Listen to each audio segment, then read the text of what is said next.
আমরা গিয়েছিলাম সিএফ এর পিকনিকে এবং সেটা হয়েছিল জিয়ন রিসর্টে। সেইটার উপরেই থাকছে আজকের এই ভ্লগটা। সকালবেলায় বেশ সকালেই উঠে রেডি হয়ে বের হয়ে গেলাম এবং সিএফ এ আ ইনস্টিটিউট থেকে একটা পিকনিকের অ্যারেঞ্জ করা হয়েছে। আমার হাসব্যান্ডও যেহেতু সিএফ এ করা সেই কারণেই আমাদের এই পিকনিকটাতে জয়েন করা। পিকনিকে আসলে আমি খুব একটা কাউকে চিনি না। উম একেবারেই ২-১ জনকে ছাড়া। যেয়ে দেখলাম যে পরিচিত ২-১ জন আছে। কাউকেই চিনি না। তো জাস্ট হাসব্যান্ডকে সঙ্গ দেওয়ার জন্য এই পিকনিকে যাওয়া। আমি একটা দারিয়া কোটা শাড়ি পরে নিয়েছি এবং এটা আমার নতুন একটা পার্লের মালা। সেটাও পরে নিয়েছি। এই পার্লের মালা পরার জন্যই এই শাড়িটা নিয়েছি।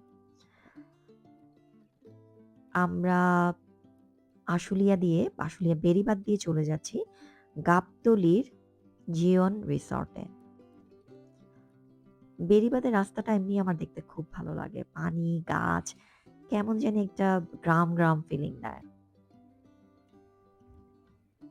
আমরা পৌঁছে গেছি জিয়ন রিসর্টে। রিসর্টটা ছোটখাটো, নানা ধরনের গাছ আছে। সবচেয়ে ইন্টারেস্টিং হচ্ছে প্রত্যেকটা গাছের মধ্যে নেম প্লেট দেওয়া, মানে গাছের নামটা লেখা। এটা আমার কাছে খুব ভাল লেগেছে। একসময় আমার হবি ছিল গাছের নাম মুখস্থ করা। আমি মোটামুটি বেশ কিছু গাছের নাম জানি বা চিনতে পারি পাতা দেখে।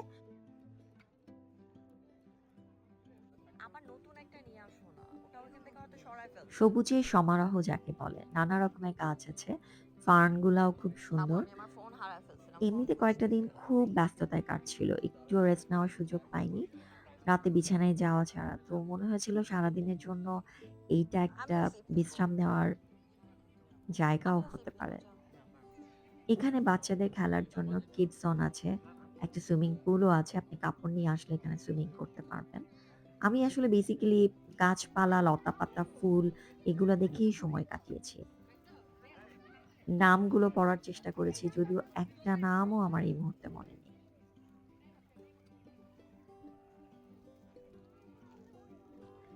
এটা হচ্ছে কিডস প্লেগ্রাউন্ড। পিকনিক মানেই অনেক বাচ্চারা আসবে। তো তাদের জন্য এরকম একটা প্লেগ্রাউন্ড থাকলে ভালোই হয়। আমি নিজে হেঁটে একটু ভিডিও করে নিচ্ছি ঢং-ঢাং চারিদিকে গাছপালা দেখে।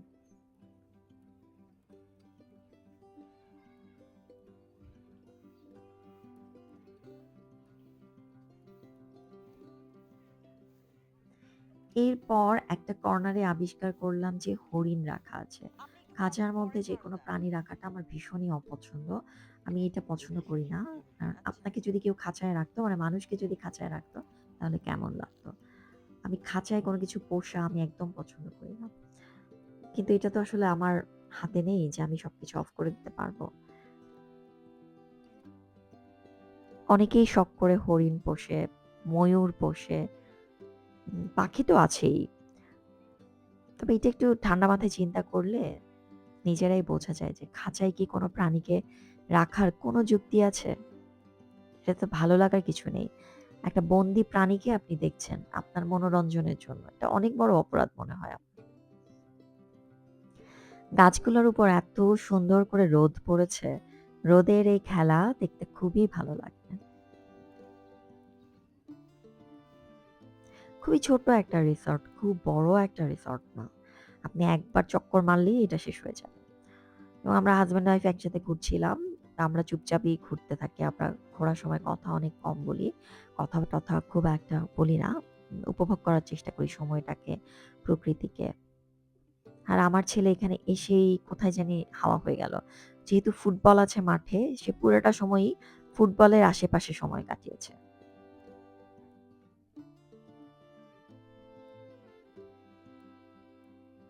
হার্ট। ভালোবাসা। ভালোবাসা দিয়ে জীবন ভরে যাক।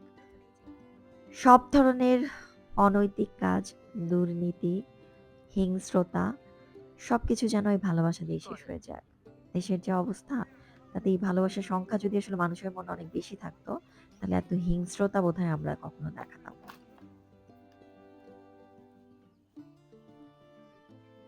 চলে যাচ্ছি সুইমিং পুল এরিয়াতে। এখানে মনে হয় ২-১ দিন আগে হলুদ হয়েছিল।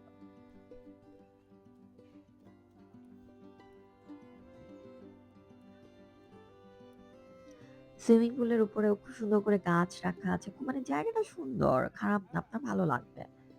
তো এখানে একটা মজার কাহিনী হয়েছে। যেহেতু সিএফএ ইনস্টিটিউটের পিকনিক, obviously ফটোগ্রাফার ছিল ২ জন। একটা ফটোগ্রাফার আমাদের পিছ ঘুরছিল এবং বলল যে, "আপনাদের একটা ফ্যামিলি পিকচার তুলে দেই।" তো আমরা তুলতে রাজি হলাম। এরপর সেই লোক শুরু করল যে, "আপনার ওয়াইফের কিছু সিঙ্গেল ছবি তুলে দেই।" আমার হাসব্যান্ড মোটামুটি আমার মুখের সামনে এসে দাঁড়ায় গেল। দাঁড়ায় বলল যে, "না, ছবি তোলা যাবে না।" তো ওই লোকও আমাদের পিছ আসতে শুরু করেছে। আমরাও হাঁটছি। সে আবার বলল, "ম্যাডামের ২-৩ টা ছবি তুলি।" আমার হাসব্যান্ড আবার, "না, কোনোভাবে ছবি তোলা যাবে না। ছবি লাগবে না। সিঙ্গেল ছবি তোলে না।" আমি না মানে আরে আজব ব্যাপার তো! ছবি না তোলার কি আছে? মানে একজন ফটোগ্রাফার ছবি তুলতে চাচ্ছে, তো তুললে কি আমি অনেকগুলো ভালো ছবি পেতাম না? না, দেয় নাই আমাকে। জাপানে চেরি ব্লসম দেখতে যেয়েও একই অবস্থা হয়েছিল। রাস্তায় যেহেতু আসলে শাড়ি পরা কোনো মেয়ে নেই। আমি একাই ছিলাম। আ ছবি তোলার মানে শাড়ি পরা। সো আ একটা চাইনিজ ফটোগ্রাফার অনেক ঘুরছিল যে ছবি তুলি। পরে আমার হাসব্যান্ড তো দিবে না। বাট আমি নিজেই রাজি হয়ে গেছি যে ছবি তুলে দেন। হ্যাঁ, আমি ছবি তোলেন আমার। কিন্তু ওর কাছ থেকে মেইল অ্যাড্রেস নিয়ে যে ছবিগুলো আবার আনবো বা ও আমাকে দিবে সেটা আর মনে ছিল না। সো ছবিগুলো আর পাইনি। এটা আমাদের লাঞ্চ ছিল। খাবার খুবই পচা ছিল। কিছুই মজা ছিল না। ব্রেকফাস্টটাও তাই একদমই ভালো ছিল না। শুধু ব্রেকফাস্টের সবজিটা আর পায়েসটা মজা ছিল। আমরা সুইমিং পুলের ওখানে বসেছিলাম চেয়ারে অনেকক্ষণ। বসে বাতাস উপভোগ করছিলাম। গাছপালা দেখছিলাম।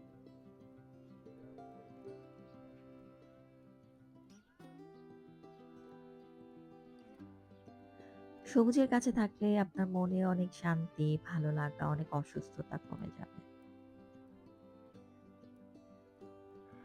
সবুজের কাছে থাকলে আপনার মনটা এমনিই ভালো, শান্ত, সুন্দর থাকবে। স্ট্রেস কমে যাবে।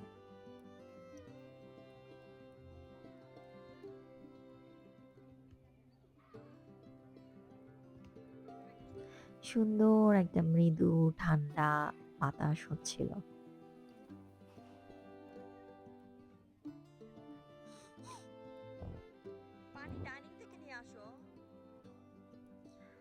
এইটা একদম গেট দিয়ে ঢুকে একটা সাইডে একটা কর্নার করা আছে। এই কর্নারটা আবার আমার ছেলে আবিষ্কার করেছে।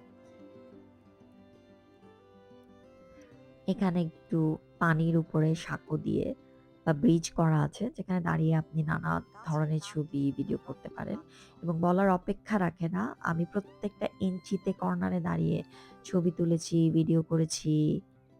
মানে যা করা সম্ভব সব করেছি।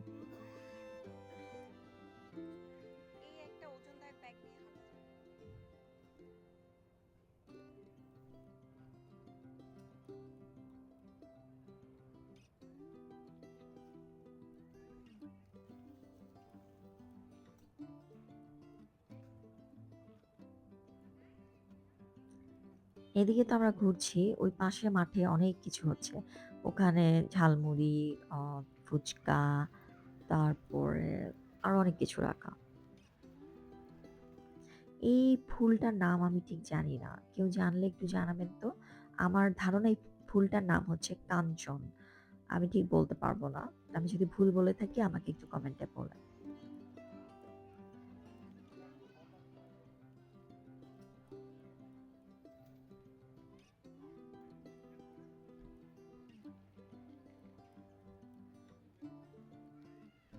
মেয়েদের জন্য এই খেলার আয়োজন হচ্ছে, সেটা হচ্ছে বন্দুক দিয়ে এই বেলুনগুলো ফোটাতে হবে।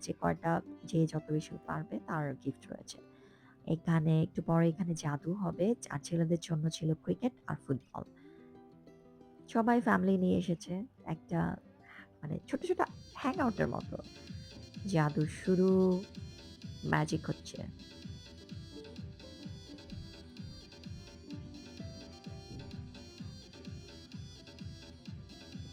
Sound. Can't play. Sound. Pretty brown, she be coming all magician around. তার Ass ম্যাজিক fit, দেখাবে। super big. I be slapping it around. Pretty brown, she be coming all around. Ass fit, super big. I be slapping it around.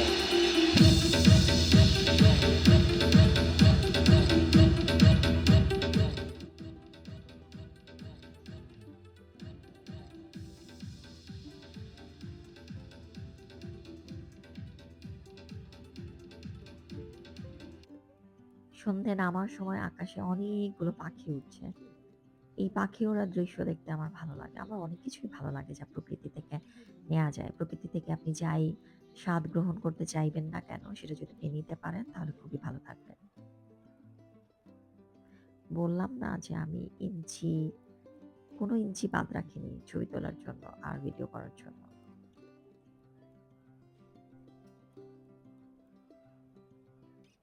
মানে একবার কিন্তু এই জায়গা থেকে আমি ছবি তুলে ভিডিও করে চলে গেছি। আবার এসেছি। ওই ভিডিও আর ছবি মন মতন হয়নি তাই। এরপর ছেলেদের খেলা শুরু হলো ফুটবল। আমার ছেলেও খেলছে এবং খেলতে যেয়ে এক পাস দিতে যেয়ে সে একজন মানুষকে আবার মানে এক বল নিয়ে ২ জন মিলে দৌড়াদৌড়ি করতে যেয়ে একজন পড়েও গেছে। একটু আমাদের মতো বয়সেরই হবে উনি এবং খুবই ব্যথা পেয়েছে বেচারা। আমার ছেলে তো গিল্টি ফিলিংস এ শেষ যে ওর জন্য আঙ্কেল ব্যথা পেল। আমার ছেলে তো ফুটবল আসলে ভালো খেলবে।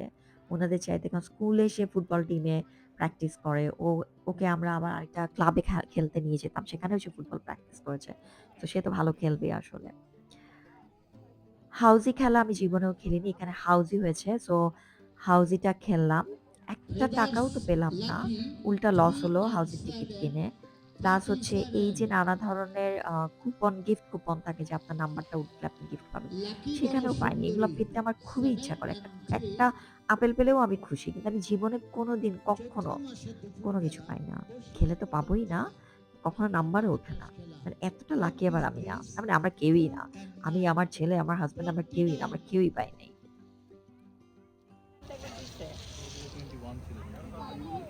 Calcutta tragedy, four না 27 দিছে। tornado of Satoria. বিকেলের আজান দিয়ে দিয়েছে। কিন্তু একদম সন্ধ্যা হওয়ার আগে আমরা ঠিক বাসায় ফিরে আসলাম। কারণ দেশের যা পরিস্থিতি তাতে আসলে অনেকটা সময় ধরে বা রাতে বাইরে থাকাটা খুবই রিস্কি হয়ে যায়।